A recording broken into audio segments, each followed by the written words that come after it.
and focus. There. Hi everyone, welcome to Scholars Dental ACS criteria videos. In this video, we're going to learn the NDEB criteria for a Class 2 amalgam preparation. So it's focusing on becoming familiar and learning and understanding the three columns, the NDEB criteria for this project. This is not a video, this is not a preparation video, it's not a step-by-step preparation video, and I'm not showing you an ideal prep. But what we are going to do is discuss the NDEB criteria, organize them so that it's a lot easier and simpler to evaluate your own teeth, and look at some projects that I have, and we could kind of figure out how to evaluate or check our own criteria. Okay, so let's get started.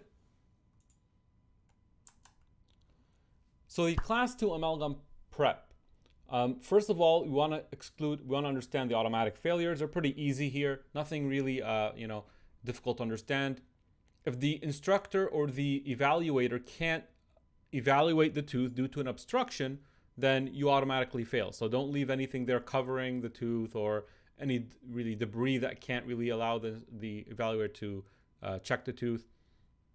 If you didn't prepare it, obviously you fail. If you prepared the wrong tooth, you automatically fail. So it's already here. If you ever try to repair it with composite to hide a mistake, you also fail. So all these are pretty obvious. We could kind of cross them out to make things easier. Excessive tooth structure removal, we could kind of say, that's, you already know that if you cut too much into the tooth, you're pretty much not following the criteria anymore at that point, right? So that's also an automatic failure. Now, the one that you want to really practice, because this is what we want to learn here, which criteria are you going to put a lot of effort into? Caries remaining. This is something you need to practice and also learn that it's not just caries remaining, it's anything that could look like caries. We'll discuss this just a little bit in a bit, basically, when we get to that part. Okay, so that's one we want to highlight. So here is the criteria. Okay, let's read this statement above here. This criteria below describes a preparation for a tooth with minimal caries. So everything here in these three columns is minimal caries tooth, the criteria for, because the NDEB varies the size. So the NDEB may vary size and location of caries. So they may bring you a tooth with a different carious lesion, maybe moderate. And they will, if they do bring you a moderate carious tooth, they will consider that, they'll take that into account. So for example, let's say you had to widen, let's say in a minimal carious tooth, the width, the buccolingual width is this much, it shouldn't be more than 1.5. However, in a moderate or more carious tooth, it's allowed to be more depending on the caries. So they'll take that into consideration. Just keep that in mind. Now, for anyone starting this whole process, you may look at this and think, wow, this is overwhelming, right? When you look at this, it's hard to keep track of what to check. That's why you go to an instructor usually, hey, check my work.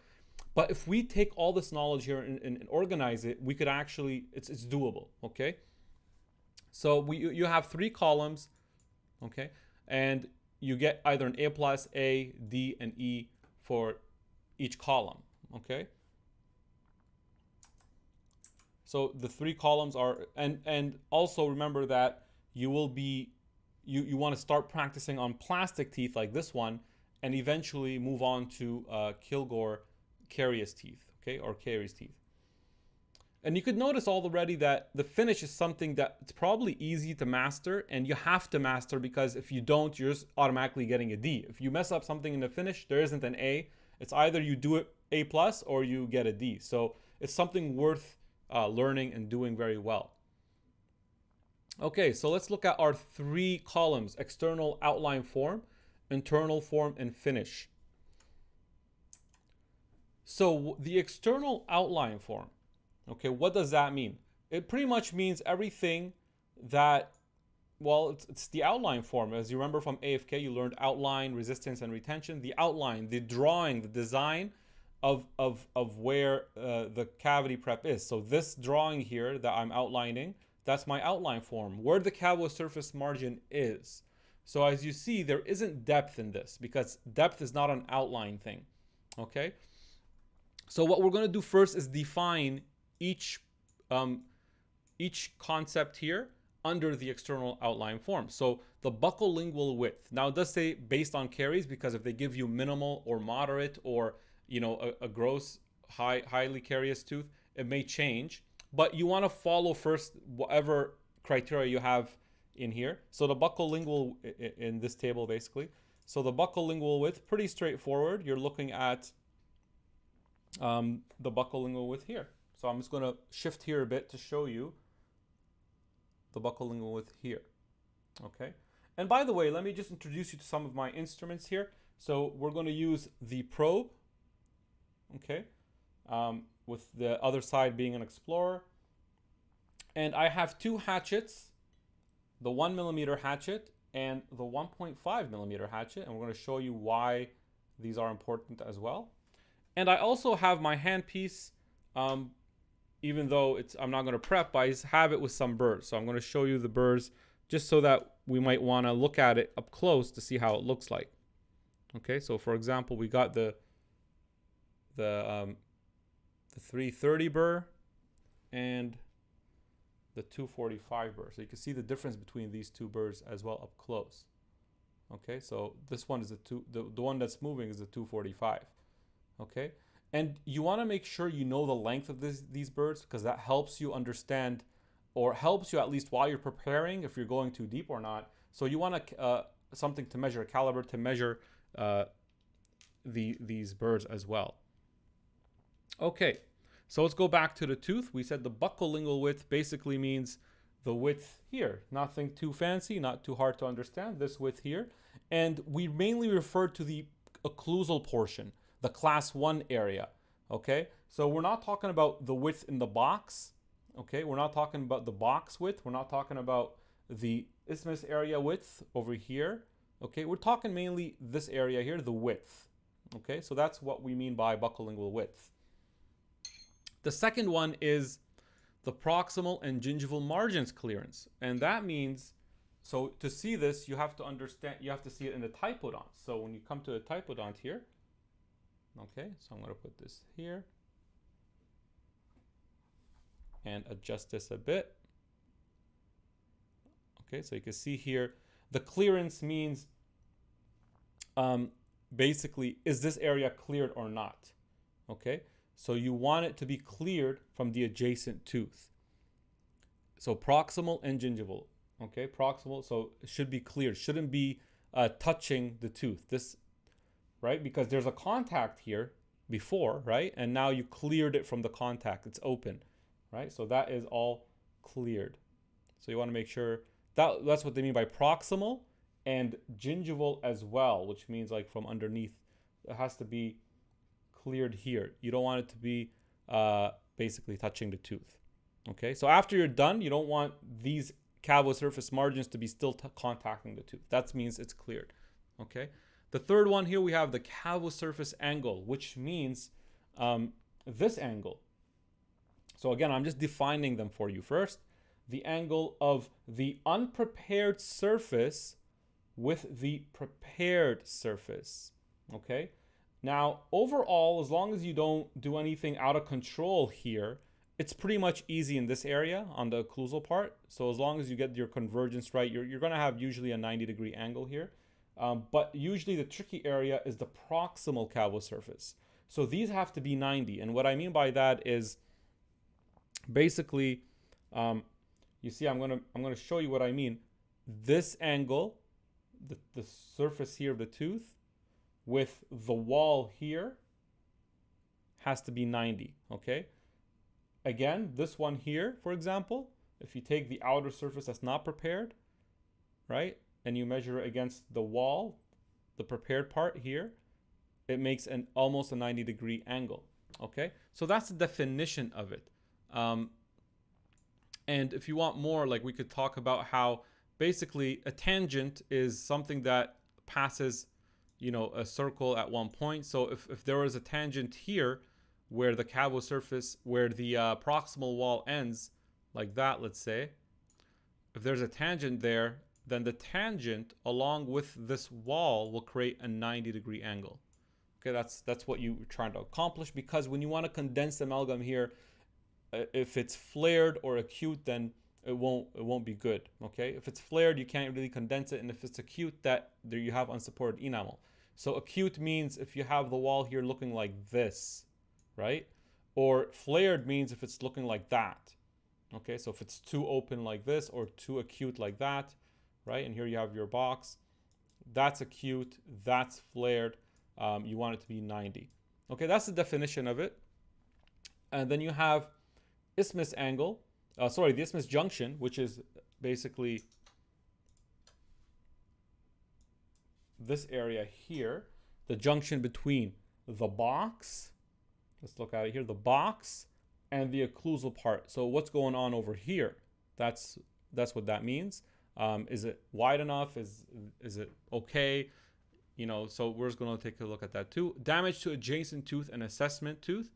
So this here is thrown into the external outline form, but pretty much in any project, you don't want to damage anything, right? So damage to, just pay attention, that's damage to the assessment tooth as well. So if you hit with your burr this area, that's considered damage to assessment tooth. Damage to adjacent tooth. So you could hit the adjacent tooth with your burr, and damage to soft tissue as well. Okay. So now we identified what we have here. We defined or identified the column. Okay, what's in the column. So let's go and see, how do we get an A, okay, in this column. So how do we get an A or an A plus in this column?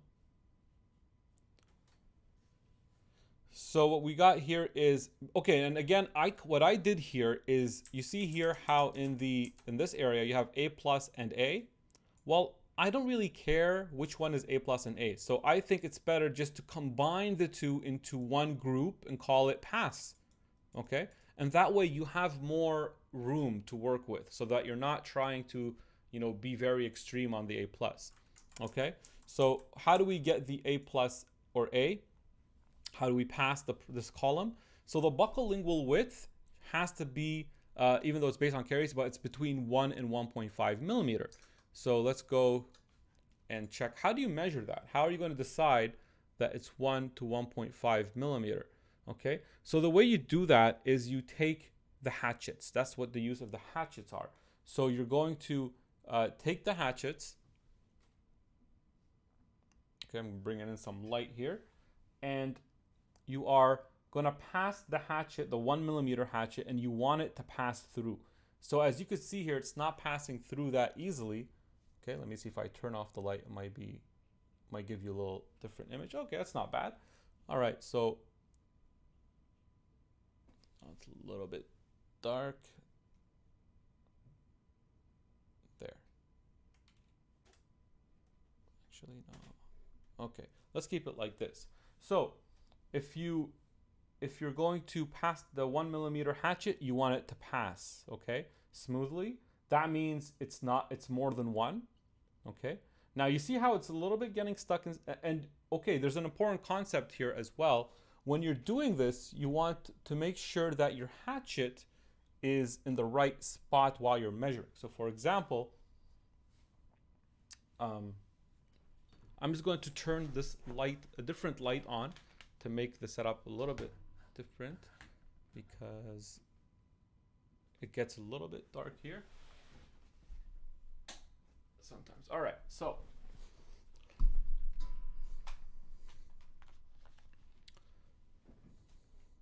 we won't need this one. Okay, that's better. All right, so what we have, again, let's repeat that. So the hatchet, you want it to pass, right? Okay, that's better. Now, you see here it's a little bit resistant. You want to make sure that the hatchet is parallel with the long axis of the tooth when you're doing this. So you don't want to be, measuring this area while your hatchet is kind of on an angle like this. You see how I made it at an angle? Or, you're just passing the hatchet like this. So what you want to do is you want to take your hatchet, put it at a long angle, parallel to the long axis of the tooth, right? Or perpendicular to the occlusal surface, go straight down, and then try to pass it. You see how I'm perpendicular like this? Or again, you could say parallel to the long axis of the tooth. So you could do that. Now, again, don't do it like this or angle it like this and trying to get through at an angle. So make sure it's like that, and then you want it to pass. So here, I would widen it a bit, right? And here maybe a little bit as well. So like that. Okay. So basically, you want your 1 millimeter to pass. For example, let's try a different one. How about this one? Would it pass? A little bit stuck here again. So I'll probably widen that in here. Okay. It might be just at 1. Let's try another one. How about this one?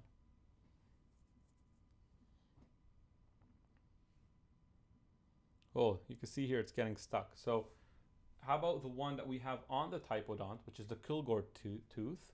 So this tooth here is the Kilgore tooth. And don't pay attention to the internal part. You see these areas here. That's where caries are removed. So ignore those for now. But let's try the width. And as you can see, pretty much this one, the 1 millimeter passes. Okay, it passes. All right, so now you met this first criteria that the 1 millimeter passes.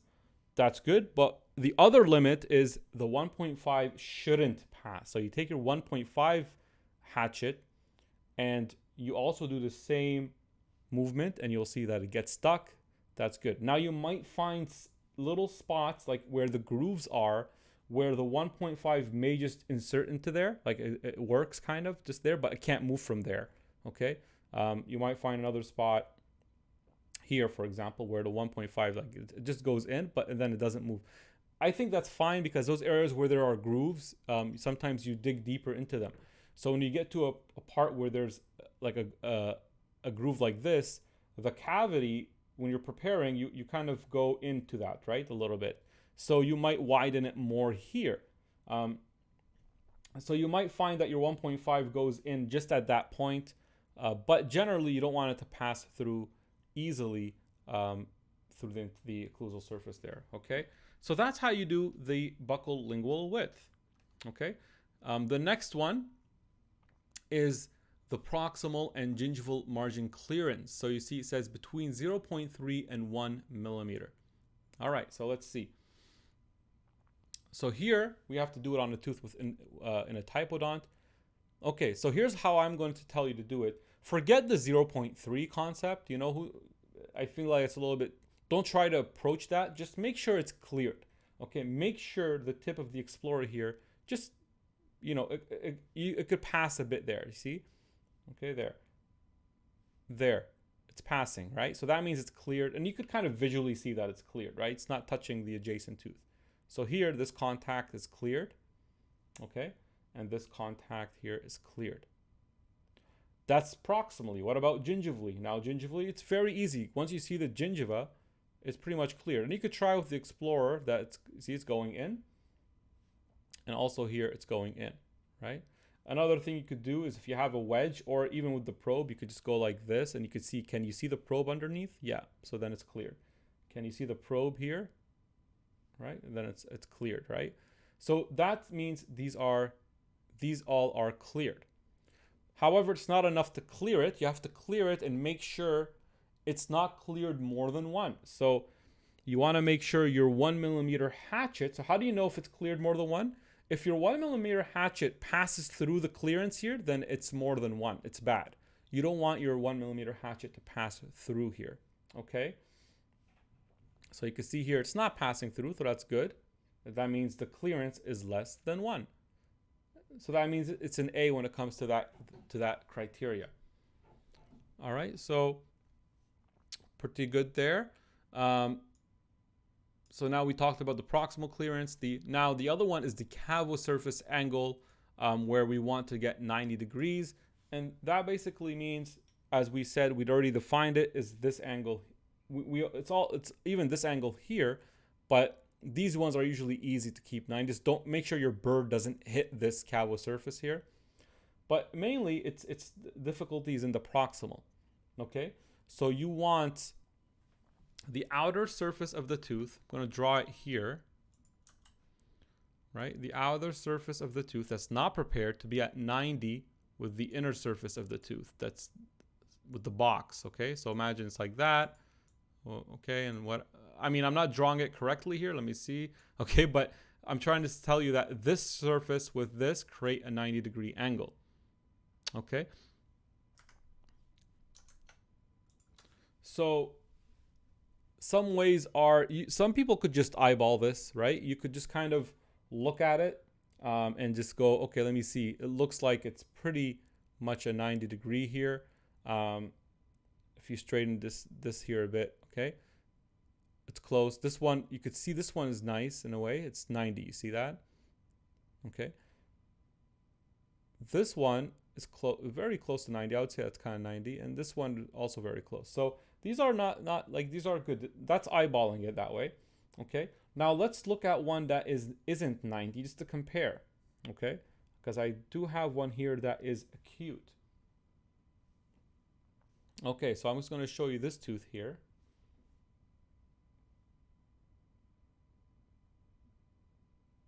Okay, and let's see. And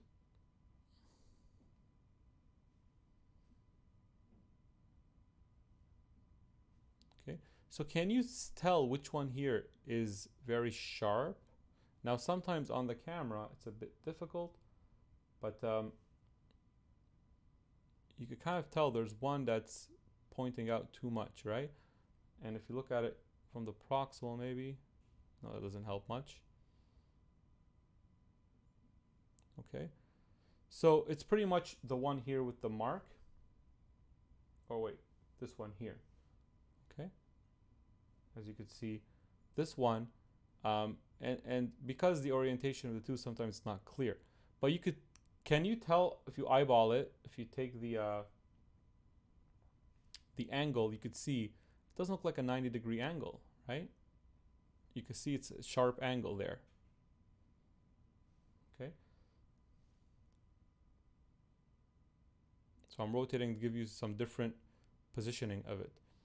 Now, it also makes a sound when it catches. You can see that the probe curves with it, right? And you can't really do this in the typodont, but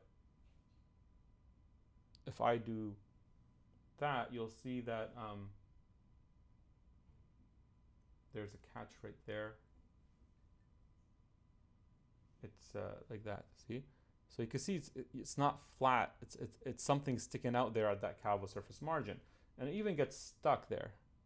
Okay, so when I use my Explorer, it catches. Now, there. So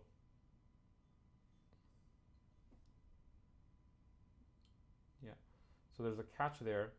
If you do it with the probe as well, okay, should be smoother. You can see how it's curving, right? So one technique is to use the hatchet to measure it. Some people do that. And for example, the way you could do that is, let's get one that we could actually use it with first.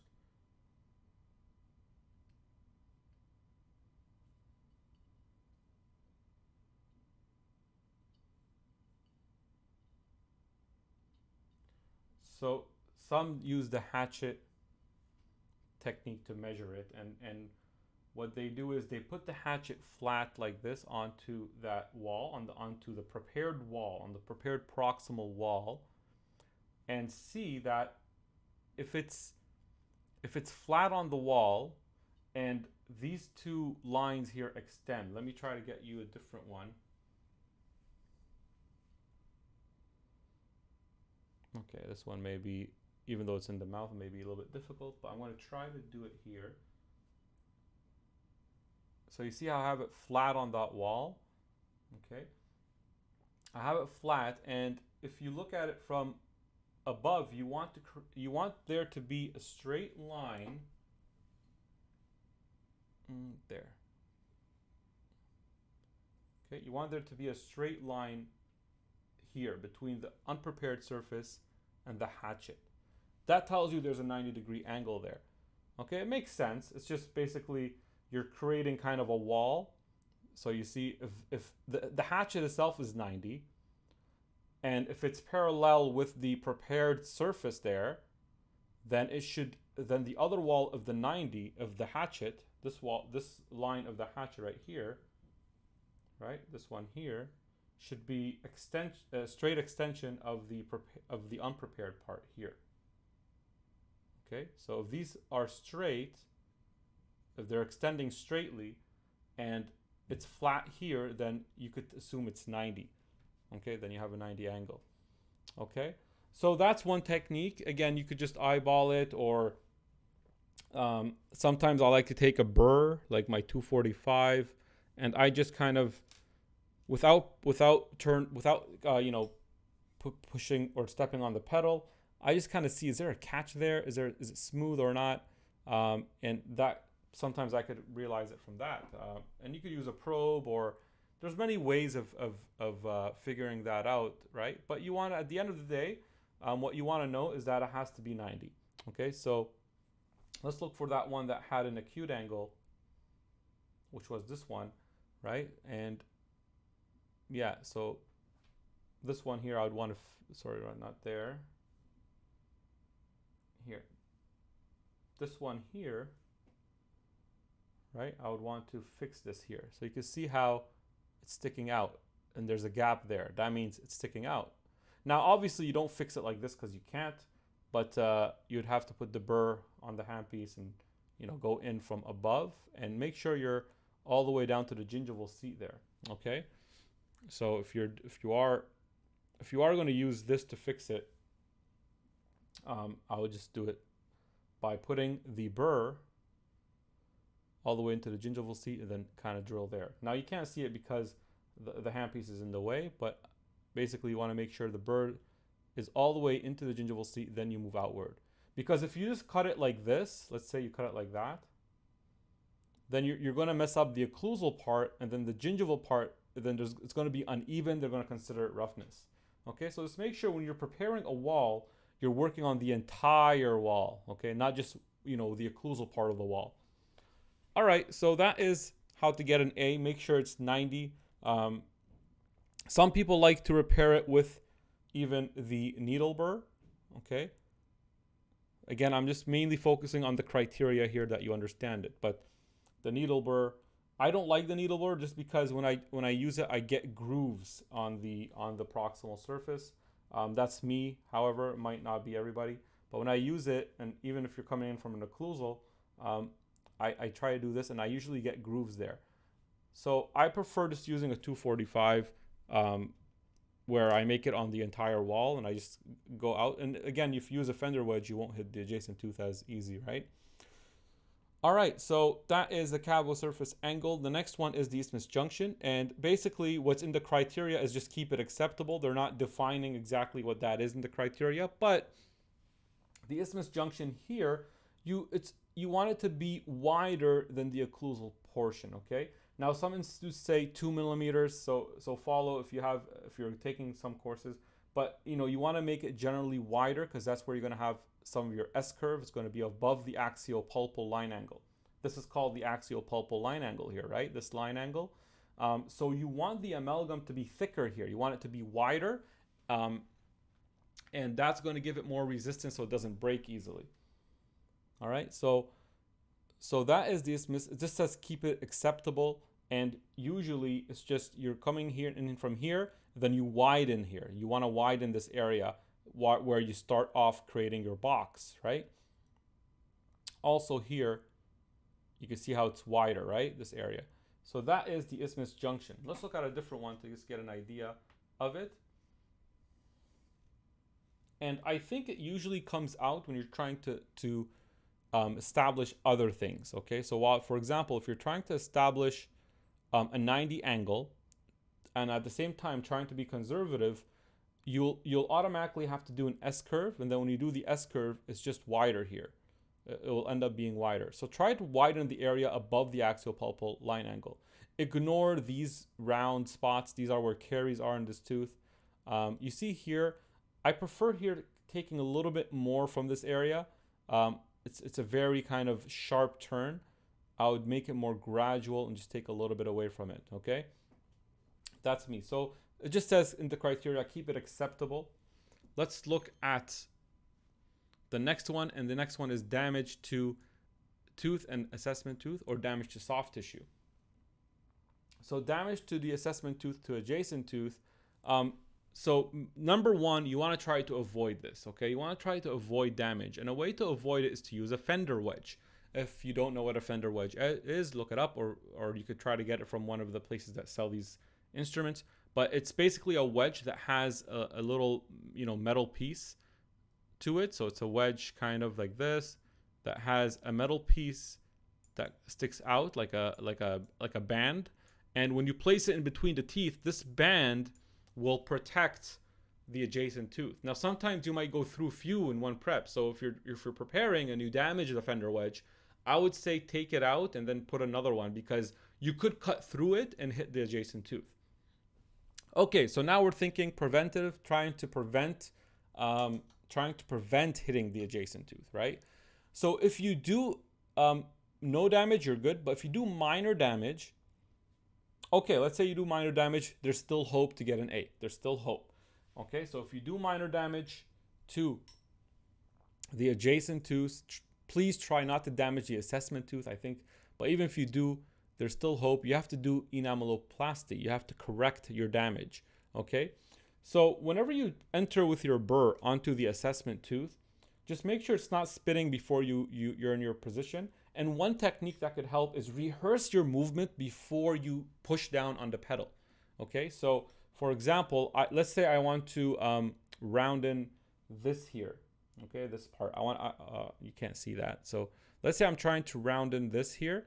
What I would do is I would take my handpiece and do the movement a few times.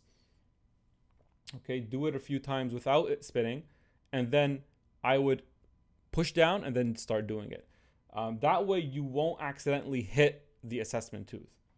Okay, now if you happen to hit the adjacent tooth and it's minor, so you do happen to hit the adjacent tooth here, okay, it's going to become rough. And it depends if you hit it in a way where, now the tooth looks like this, there's like a little ditch in it, that's pretty bad. So hopefully you don't do that. But if you hit it a little bit and just there's a small ditch in it, maybe like just like that, it's not perfectly contoured like this, where it should be, instead of being like contoured, it's just a slight ditch in it, or you roughened it, you should do enameloplasty, because they find it, so minor damage but corrected. So if it's not corrected, you're going to get a D on that. Okay, so you want to correct it with enameloplasty, which is something we may do. If you want to see a video about that, we may try to create a video about how to do enameloplasty. But you'll find different instructors will teach you different things. Some people do it start off with a hatchet or burr. Then you polish it with either enhanced or a shofu, and you could keep polishing and making it smoother with, finer discs, right? But as long as it looks properly contoured and polished, and you checked it with your probe, then you should be okay if it's minor. Okay, so that is basically for damage. And damage to soft tissue, again, if you've done minor damage, you could still get an A. So if you've done some minor damage to the soft tissue here, okay, or here, you could still get an A. But that's where it's risky, just because it's subjective who considers minor, and it might be some instructor or some evaluator may consider it moderate, and then you get a D. So try to avoid damaging the soft tissue if you can, and if you do, then you can't really correct it, but it's considered minor at this point. Let me adjust this camera a bit here.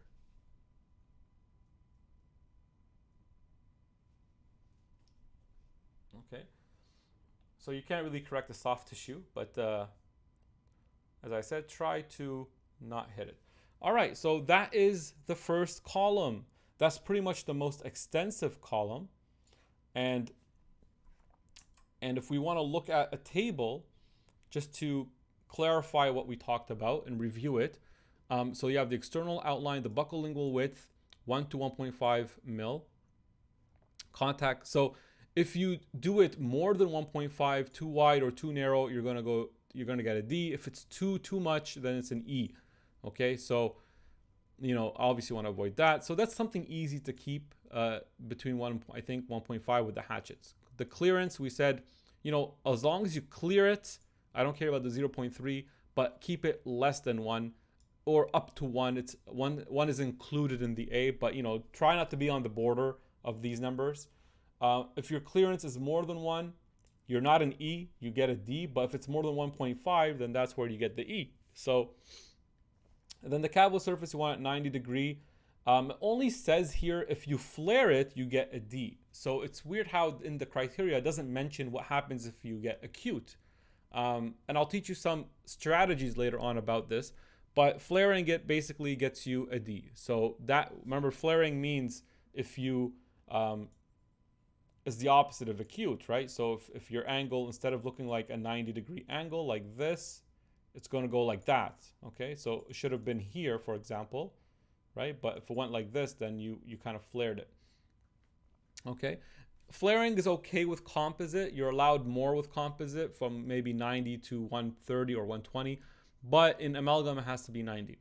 The isthmus junction, there's not a lot of info. It just says acceptable and unacceptable. So try to make it wider than the occlusal portion, but also, you know, don't get too crazy with it. Just, you know, keep it acceptable. Some institutes say 2 millimeter above the axial pulpal line angle. So somewhere around there is fine. So it's okay for it to be wider than 1.5 in that area, because the box, it's transitioning toward the box, right? So that's fine. Damaged teeth, we said. So again, you can't get an E from these two, right? In this column. Damaged teeth, again, if you do damage them, make sure you do a correction, because if it's minor or not corrected, you're still getting a D. So you have to do correction. If it becomes very excessive, then it's an E automatically. And damage to soft tissue, try not to. And if it's minor, it's fine, but moderate or more is not good. So you want to try to avoid those, because, you know, just control your burr. Okay. All right. So we're done with the external outline form. And now we could move on to the internal form. Okay. So the internal form is mainly responsible for resistance and retention. So let's talk about what is in the internal form. Let's define what we have. Okay. And let's put a tooth back in here.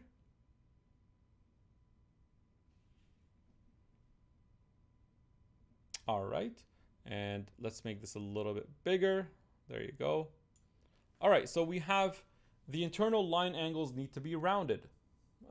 So the internal line angles basically are the lines in here, all the lines inside, right?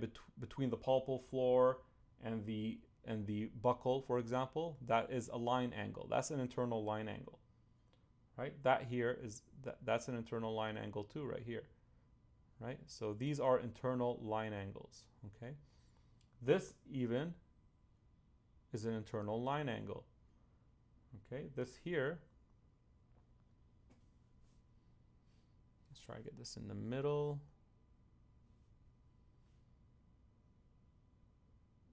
Right, so this is an internal line angle. All these are internal line angles, and you want them to be defined. So there's a word missing here, defined, okay, but rounded. So defined means, okay, here's, let's say this is a tooth. I'm going to draw a tooth for you here. So this is defined. Okay, it might not be the best tooth, but you see how it's defined? You could see a line right here. It's a line angle, but it's rounded. Okay, here is acute or sharp. Sorry, not acute, sharp. Sharp and defined. So this is sharp, defined. This is rounded, defined.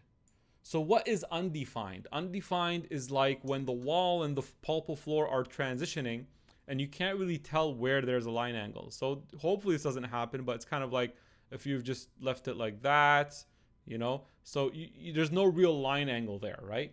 So what you want to do is you want to take the burr and just make sure that, if you use a different color here, that your burr is creating that definition there, right? It's creating that definition, and and usually it's going to become rounded. Anyway, that I just want to define first.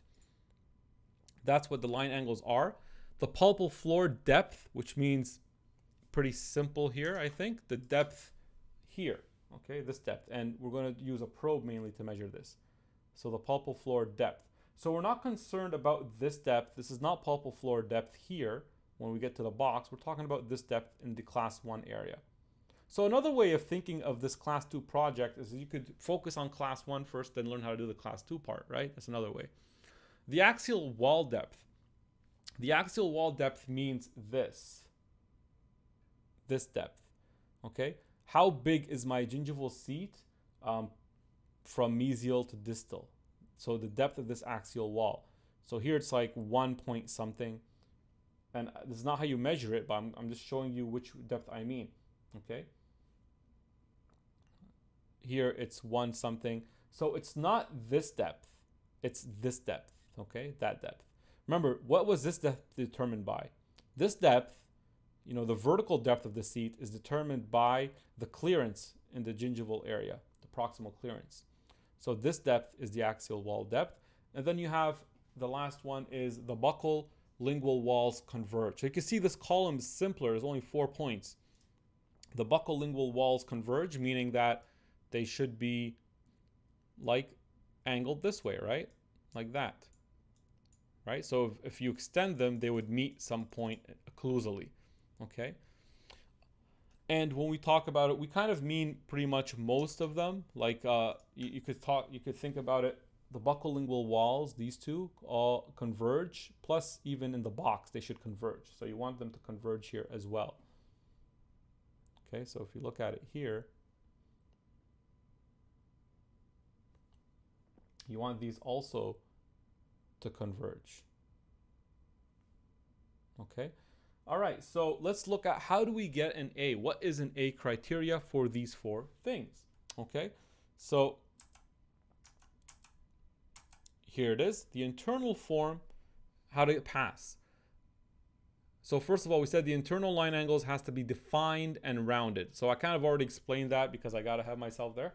But I think these come out on their own while if you're using the burrs, if you're using the 330. So the 330 automatically, you know, if you're just very gentle with your prep and you're controlling your burr correctly, let me try to put the 330 here.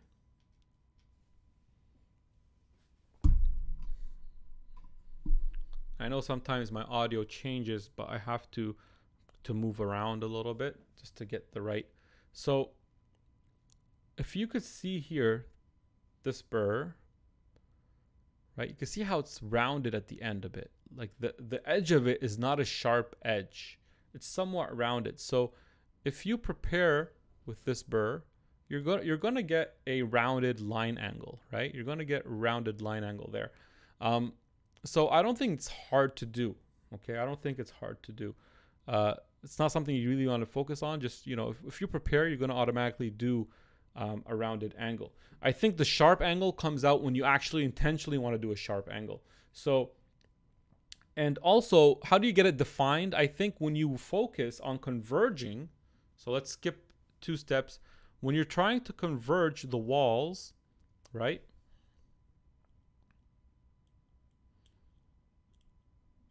Okay, let's see this burr. So when you're converging the walls, or when you're using your 245, it's more straight here, and you're converging. So when you're angling, when you're preparing this wall here, let's fix that. When you're preparing this wall, let's say, you're going to be angling, right, this way. And again, it's hard to see because I know the burr's in the way, but I'm going to try to make it clear as possible. So just be patient with me. Okay, so if you angle basically this way, right? And here you're going to angle this way a bit. You're going to, if I'm exaggerating just to make it clear, right? But if you angle it like that, you are going to get a defined line angle. Just make sure you're cutting you know, along the entire wall. So you don't want to be cutting, you know, half the wall like this. You want to make sure you're all the way down to the pulpal floor, and then you're moving like this and you know, converging this wall and converging the other wall. Okay, so if I take a probe, it's easier maybe to do it with a probe, right? So if you're converging, you're angling this one like that, right?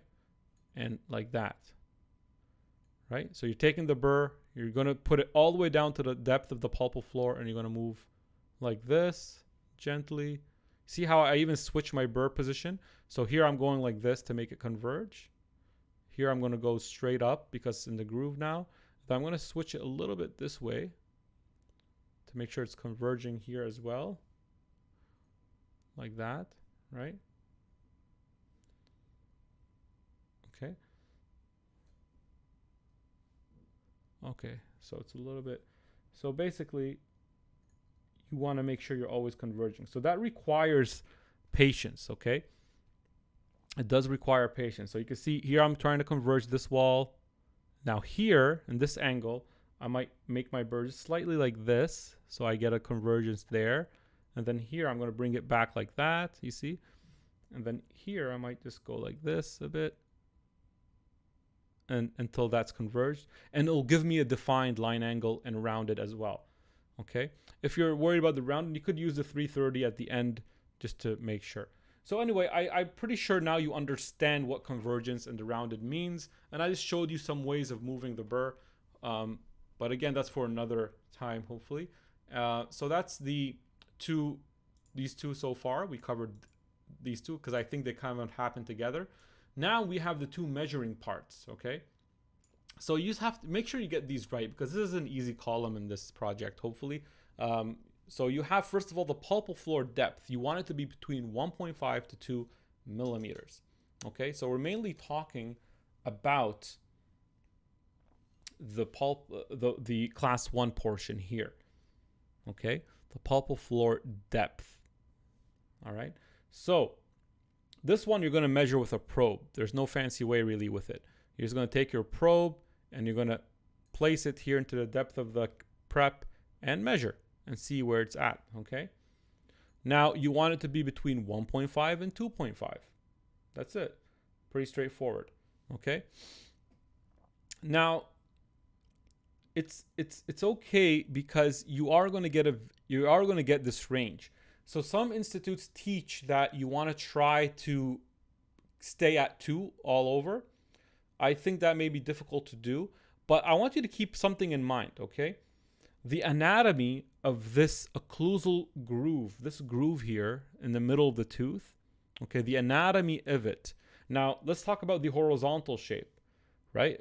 The groove here has a horizontal shape, right? It might go like this, like that, right? Now, there's also a vertical shape, right? So if you look at, if I draw one here, let's say, the horizontal may look like this, right?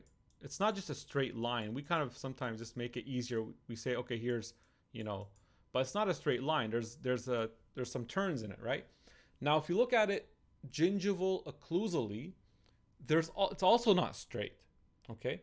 So that means if it's not straight, you're automatically, if you have a flat pulpal floor, you are going to have some areas deeper than others, okay? And that's fine as long as you are within the range of 1.5 to 2.5, okay? And yes, try to be near 2, like try to be between 1.8 and 2. That'd be safe. That way you know you're not under 1.5 and you know you're not over 2.5. 1.8 to 2 to 2.2, that's even fine, right? And you see these grooves here? The deeper you go into this groove, the deeper depth, I mean here, like the more lingual, let's say, okay, the more lingual you go into this groove, the deeper this area will become, okay? The deeper this area will become.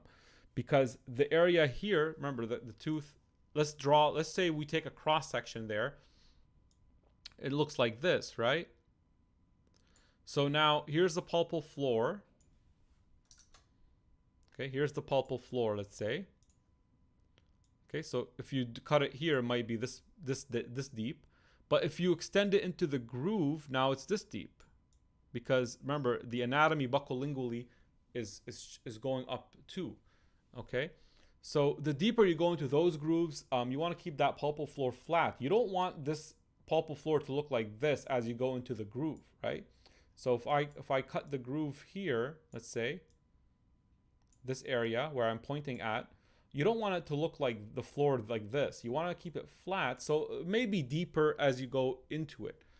So it's okay to have different numbers in your depth, okay? But as long as you're within that 1 point, above 1.5, so 1.6, 1.7 towards the 1 to 2 point something, but just make sure you're not at 2.5 because that's where it kind of gets risky. All right. So I hope that's cleared out.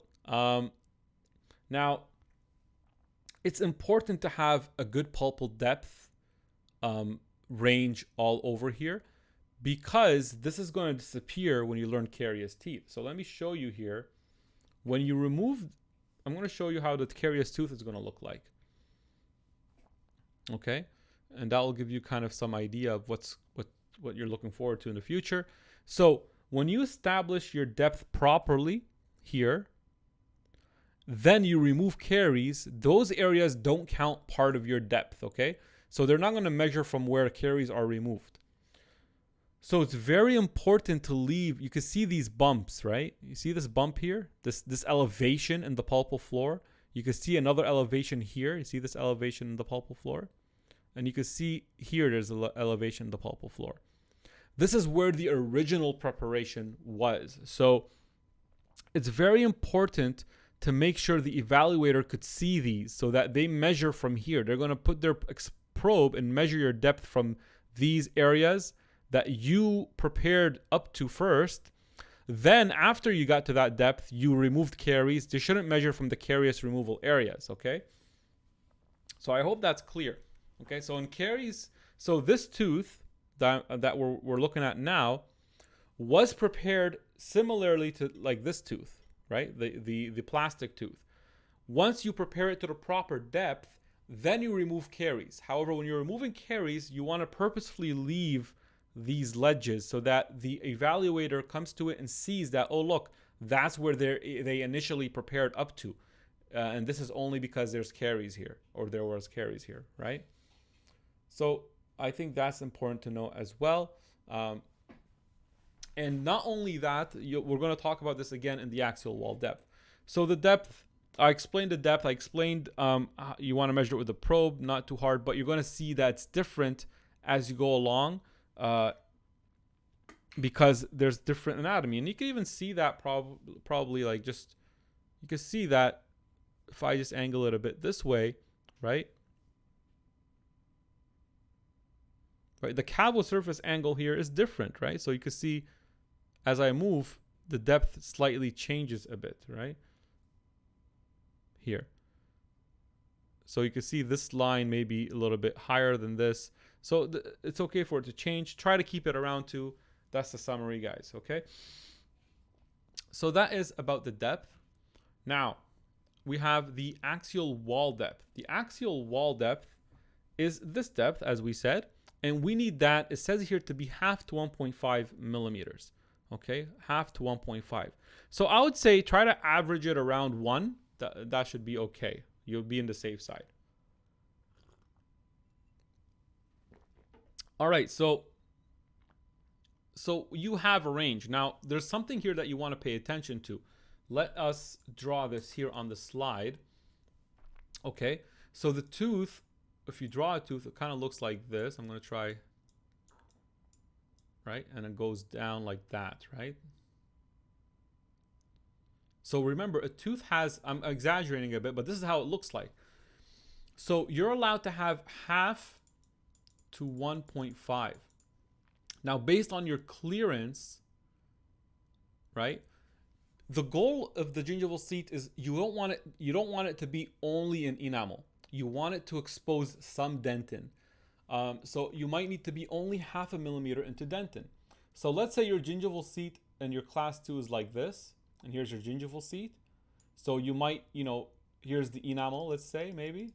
And remember, enamel gets thinner as you approach the gingival area, okay? So you have enamel and then some dentin. I think you want to try to expose some dentin, okay? And the deeper you go, right, the thinner the enamel gets, so that it's okay to have a thinner gingival seat, okay? So again, let me try to fix this here and maybe give a better enamel. Okay, let's say the enamel is kind of like this. Okay, so, and then we'll draw the lines of the preparation in black. So let's say you have it here. So you might get away with a gingival seat like this. Over here, you know, your gingival seat is automatically smaller, you see? Just by going deeper, and I mean more gingivally, your gingival seat is automatically smaller. So you have a range. That's the reason. The range is not for you to mess around with. It depends on your depth. However, if you use the 1.5 range and it's here, like where you have clearance, like in a very deep preparation where your gingival seat is very low, then you're going to be very deep into the pulp. Like you're going to be closer to the pulp, right? And you're going to remove all this structure. So what I'm saying, you just have to keep these things in mind, okay? The deeper you are toward the gingiva, the lower your seat is, the more conservative you have to be with the width of the seat. And I think a way to gauge it is when you expose dentin, start to stop preparing deeper. Again, in plastic teeth, you're not going to see dentin, but in the Kilgore teeth, you will. And when you get to dentin, that's where you want to stop, because while you're finishing, you're going to be removing. Those teeth are soft. So start to stop when you see dentin here. Okay? Now, another thing is, if you're all the way down here, your clearance here is probably also, it might be 1 or less than 1, I don't know, but if it's also maybe more than normal, okay? So let's keep that in mind that you know, the level of your gingival seat will affect how much you're allowed to keep the seat wide. So if you're a conservative, then you have more room to play with, right? And you're less likely to get it wrong. But if you go all the way down like this, then you can't make it as wide as you know, you might need to be less than 1. Okay, so keep that in mind. So now we're back to the axial pulpal depth. It's between 0.5 and 1.5. So what's a good way to measure it? Well, obviously, you're not going to be able to use a probe, right? You're not going to be able just to, you know, put the probe like this. You know, you hope you can, and just measure, right? Because you have an adjacent tooth, okay? So look at this one here. It's like 1.2 maybe. That's pretty good. And this one. But you can't do that in the type. So how do you measure it? Well, you go back to the hatchet. So let's take one here. Actually, let me show it to you first on the plastic tooth. Why not? The hatchet method, because it's easier to control and maybe it's easier for you to see as well. So what you want to do is, I want to take my 1mm hatchet, okay? And this is not 100% accurate because you're allowed to be half, right? So the depth or the width of my seat, I want it to be exposing some dentin. And what I try to do is make sure the 1mm fits, just so that I'm in the average, okay? So if my 1mm, and what I mean by fits means that, you know, look, so you can see it's bigger than 1. My seat here is larger than 1 because my hatchet is fitting and there's even more room, right, over here. So now I know it's more than 1, but I want to now make sure that the 1.5 hatchet doesn't fit. So I put my 1.5 hatchet. Sorry, not doesn't fit. It will always go, like, it will always touch the seat, but you want to see that there's an extension. Okay, so let me try to do this. Let me try to concentrate on it. So like this. Okay, so you see how my hatchet is extending beyond the width of the seat. That means my seat is less than 1.5. That's more important because usually the problem is not, you know, a very low or very conservative seat. It's more of a too wide. So as long as my 1.5 hatchet is you see, it looks like it's bigger than the seat, then I'm safe. So if you want to do this to a tooth that's in the typodont, right, you could do the same technique. Okay, now here you still have that same problem with the caries. Okay, so here's what you would do before you remove caries. You're going to put the hatchet, the 1.5. You want to make sure the 1.5 extends beyond the seat, so that it's less than 1. That means it's less than 1.5. But here, I'm going to show you what happens to the tooth after you remove caries. So your initial prep was up to here. Okay, that's where it was. And this is an important concept here. So you could see a little ledge here. You see this ledge? It's kind of going, it's rising up this way a bit. Okay. So what happened here is that we prepared this depth correctly. So let's say it's 1.2 or 1, and you can see some dentin. And this all was, pulpal floor. But because the caries was within that area. So when you open a tooth, usually caries is in the proximal area. Oh, so I got all that back. So let me draw another one here.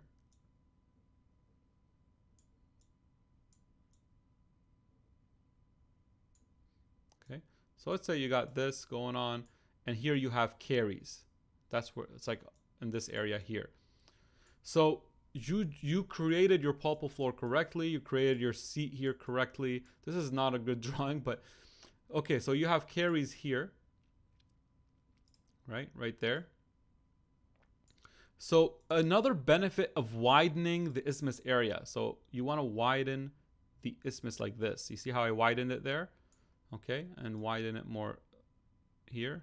Okay, so that you have more pulpal floor here, this axial pulpal line angle. Now, when you remove the carious lesion, let me try that again. Okay, we're going to try to make this as properly as possible there. Okay, now you have the groove here, the cusp, S curve like that. Okay, so you see here I widen my axial pulpal line angle there. Okay, so this is what I care about. So let's say the axial pulpal line angle is here, and you have caries there. So I'm going to draw a little bit of caries right there. Okay, so now you have to remove that carious lesion. So what you're going to do is you're going to extend the gingival seat a bit, right? So let's draw the gingival seat in blue. So here's the gingival seat. It's going to look like this after you remove the caries, right? Like that. So what they're going to see, it's going to look like that your gingival seat is too wide, right? It's going to look like it's too wide. So imagine that caries was a little bit bigger. So that means your gingival seat would be pretty much like this probably, right? So they're going to think your gingival seat is wide. So what are they going to judge you based on? They're going to judge you based on this little remaining ledge here that you have. That's where your initial preparation was. So you only would have that ledge if you made this wide enough in the first place. So imagine I made a very narrow isthmus area, right? So imagine my isthmus area was like this. Okay, that's my isthmus area, right? And here I have caries. And let's say my caries was the same width as my isthmus area. So now if I remove my caries, I'm just going to be, my gingival seat is going to be ending up over here somewhere, right? Like this. So I don't have anything that they could measure from to see my initial prep.